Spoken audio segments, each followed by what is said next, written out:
he understands that leadership has to be a plan of action, and he gets involved. He represents, for me, what is the epitome of real leadership, and that is service. He is the absolute definition of integrity and honesty. He pursued life as a very whole, total person. He's a humanistic person. He's a person who cares. Anything he tackled, he was good at. The center of his world and the way he looked at things was the importance of people. He just makes you feel very special. Elisha Gray II, named for his grandfather, an inventor, was born in 1906 and grew up in Corning, New York. There, Bud, as he became known, went to school, enjoyed boyhood sports, and pursued scouting. It was through scouting, in fact, that Bud gained a lifelong love of the woods and attained the rank of Eagle Scout. Later, Bud studied as an engineer, graduated from MIT, and won as his wife his high school sweetheart, Helen Batten. Fresh from college, Bud entered the workforce, a candidate handpicked by Sears for its burgeoning retail business. Bud later became vice president of the Cutler Shoe Company before Sears tapped him again, this time sending him as liaison to its supplier, the 1900, later to become Whirlpool Corporation. Bud was all for the move to Benton Harbor, thinking that in a smaller company, he would have more time to spend with Helen and his young family. At the office, he became Lou Upton's right-hand man, rising through the ranks to become first president of Whirlpool Corporation and later chairman of the board. A far-sighted leader, Bud Gray took the corporation from production of strictly washing machines to the role of full-line manufacturer, acquiring companies, growing faster than the industry in the process. Bud Gray's initiatives, however, stretched far beyond Whirlpool and the southwestern corner of Michigan. He rallied leaders and raised funds nationwide for the Council of Better Business Bureaus and the American Red Cross. Closer to home, he chaired the hospital board and spearheaded efforts at improving and developing the area he had come to love as his home. Today, Bud Gray still works tirelessly to that end.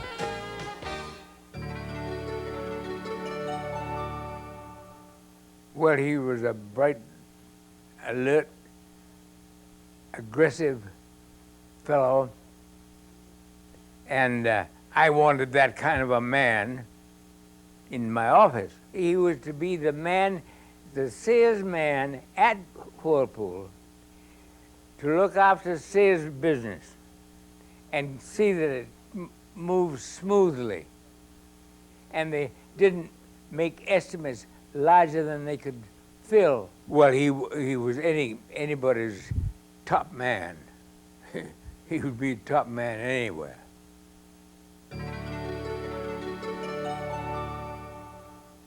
Of course, his wife, Helen, was his childhood sweetheart, and that's incredible. That's really incredible. They loved being together. They loved doing things together. And when you think of 60 years with the same person, there must have been a tremendous amount of respect and admiration. She was as delightful as he is. But when she called him on the phone at the office, if I happened to be in the office, he would say, "Excuse me, it's my bride." And he picked up the phone and said, "State your business, bride." There's nobody like him anymore. This man still tips his hat on the elevator to the ladies. They wanted to be with him so they could learn from him. And that was everybody's motivation to be around him, because he had not only a wealth of knowledge, but a wealth of experience.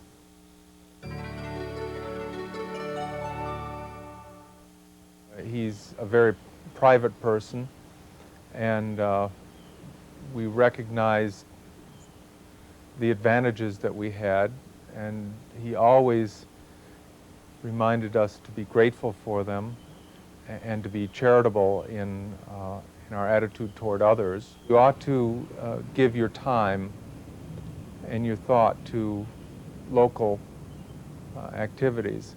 And I was always impressed that he balanced the local responsibilities with the national responsibilities that he had with the Better Business Bureau and the National Red Cross and things such as those. But he also would spend time on the hospital board. Be the best that you can be, strive for excellence, whether it is being a teacher or in business or an architect. Strive for that excellence.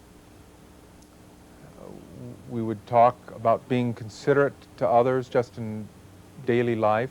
When I was younger, I didn't appreciate the wide range of his interests and the openness of his mind, and I think that's what makes life interesting for someone and makes a man a good businessman, because it's the ability to take ideas that may not necessarily be conventional and work with them and learn something from other ideas and other points of view. I remember one type of relaxation that Dad liked, and that was getting on his big heavy boots and taking a shovel and going out in the back and digging ditches.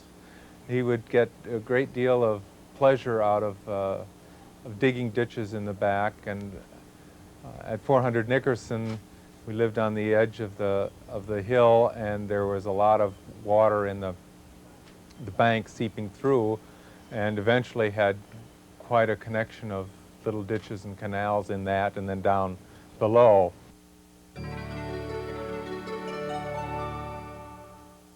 Bud had a great sense of what was important in a corporation and what was not important. Particularly, Bud was a very people-oriented person, and still is to this day. And he built his management style on the value of people. There's a fancy term for it today. It's called human capital. Well, in my mind, Bud invented human capital. Our greatest concern some years back, when we were still just a home laundry appliance manufacturer, was Bud would go away on these trips, and then he'd come back, and he had bought another factory. And those of us in sales at the time, our concern, oh my Lord, Bud has bought another factory. How are we going to fill it up? And so every time he left town, we cautioned him to try to show some restraint as he could.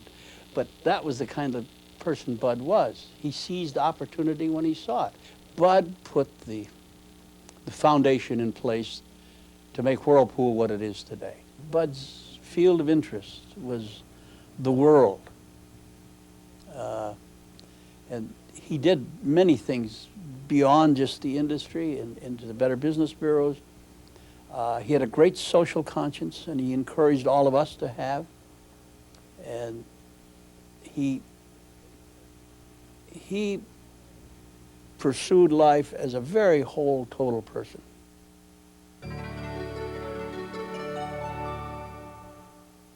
I've heard many stories being with him in the last 2 years, whether it's been Nikita Khrushchev or whether it's been a story about Henry Ford or George Romney. But Bud Gray is a person that has commanded the respect of many national business leaders in his day, and you don't do that unless you are genuine. And I think when an area sees a person like Bud Gray willing to spend time, willing to provide information, I think a leader of Bud Gray's quality, when he does that, he rallies people around, because people look to someone like Bud Gray as that if he believes in it, and he believes we can do something about it, then I believe we can do something about it. I always introduce him as the godfather of our area, and he always corrects me when I do that, when I get outside. He said, now don't do that. But in reality, he is the godfather of our area, and I think that's when I say that, that's out of sheer respect of what he's done and what he's accomplished and what he's still accomplishing today.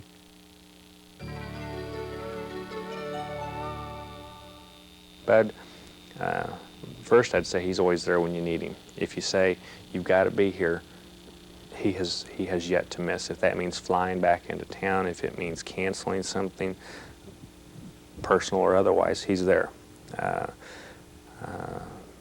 I don't know, I guess I look at that as sort of the ultimate sacrifice when you look at the compensation that a board member gets. He gets absolutely nothing. It cost him both money and time and personal resources in terms of his mental capacities, anybody's. It's just it's a net drain, and he does it because to him it's the right thing to do. He's able to look at Benton Harbor without a jaundiced eye. He's able to eliminate the fact that programs have failed there in the past. He's able to eliminate the fact of some of the personalities that were or are involved, and he just really kind of talks about what's right, and it brings you back to focus. His integrity, his honesty, his sense of direction, I think, is what, it doesn't drive just us, it drives, hopefully, a lot of different organizations to perform in a little more unique and valuable way.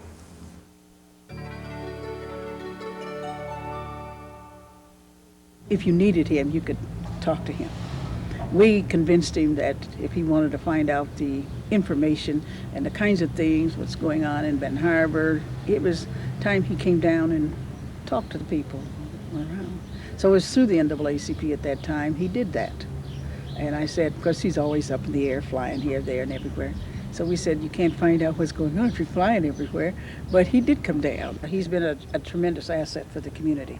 Mr. Gray has, as far as I've known, has always been real,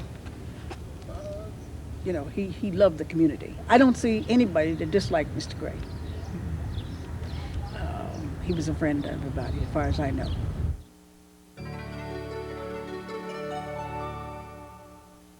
In the 5 years since I've been the president of Lake Michigan College, I can think of no individual that has had more influence on me personally, and certainly no individual that has had more of a professional influence on this college than Bud Gray. The reality is that he represents for me what is the epitome of real leadership, and that is service. And I will tell you that for me personally, there are many decisions that I have pondered over.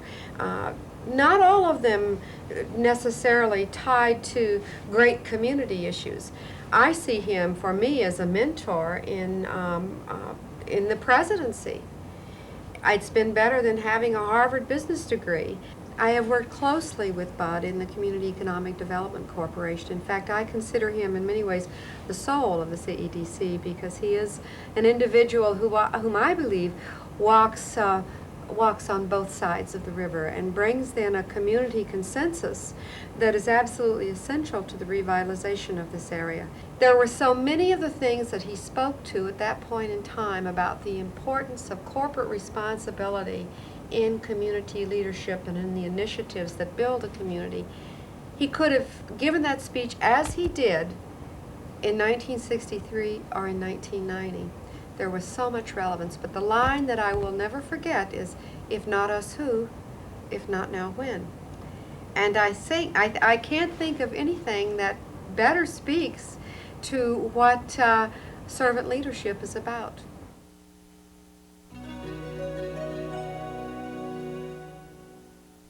They were hiring college fellows like myself who were still wet behind the ears, you know, and we ended up running stores when we didn't have enough experience to count. They didn't have anybody else.